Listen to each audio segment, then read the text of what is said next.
Thousands of people rallied in South Africa on Tuesday, demanding justice for a 7-year-old girl allegedly raped at school last year. The girl was allegedly raped in October of 2024, but the case only attracted huge attention about 2 weeks ago after the mother recounted what happened in a podcast and in local media, demanding authorities take action. No arrests have been made so far.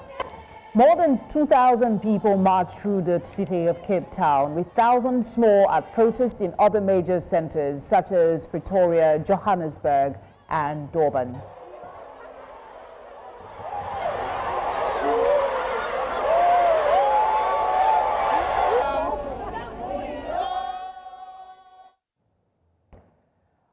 I'm now joined by Zama Tshona, National Spokesperson of the African Transformation Movement. He joins me from East London to discuss the protest in South Africa. Thank you for giving us your time. Of the 42,500 rape cases reported in 2023 and 2024, we know that 17,100 involved child victims. These are police figures. Of this number, only 449 child rape cases went to trial. Without trust in the justice system, as expressed by these protesters today, how will this protest move the needle faster towards justice, going by the figures that we have? Thank you so much. For the African Transformation Movement, we must first say that it is unfortunate that we are faced with such a debacle in the Republic of South Africa.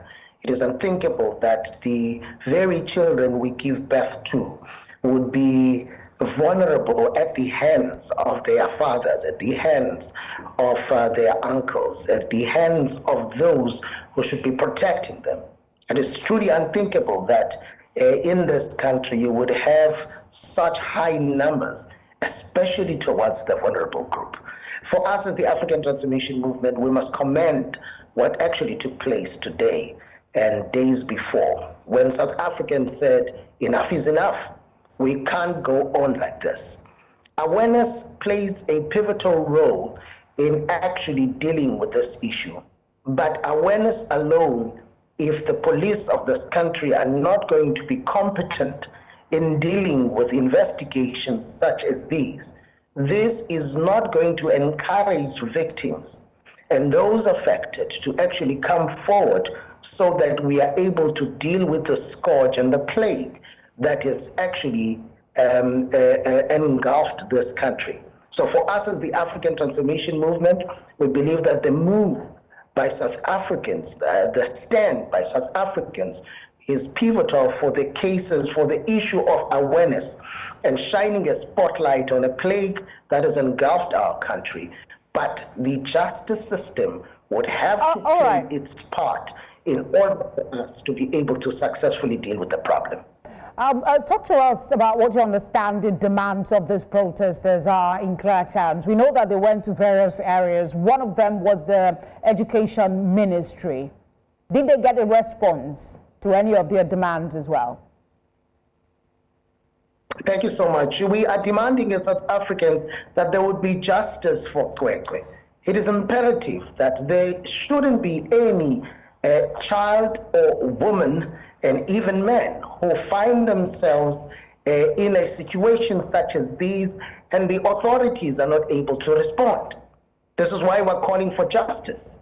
We are calling for the powers that be in this country to actually swiftly deal with the issues of investigations. We need to see somebody prosecuted and behind bars for the longest of time. We believe that the country, the justice system in this country is not just only slow, but it also speaks to issues of incompetence. So we are demanding that the justice system be just, and not only that, those who are practitioners and those who are workers, they must do what is necessary to actually bring those who are individuals who are perpetrators of such a crime to book and actually in they 40 must actually seconds, get what In 40 seconds, if you can, I'm told we're out of time. The government had promised to make public by the end of February the National Register of Convicted Sexual Offenders, but the process has stalled due to legal delays. Do you have any update on that? And how do you think, if this is pushed through, it will help in reducing the monstrosity of rape? Thank you so much. It is necessary for us to know who are dealing with our children, but most importantly, we need the National Index DNA system. If we have that, we wouldn't have a problem of conviction. Those who are found guilty, when we find their DNA in the victim's body, will be able to prosecute swiftly. Zama, thank you very much for giving us your time. Thank you so much.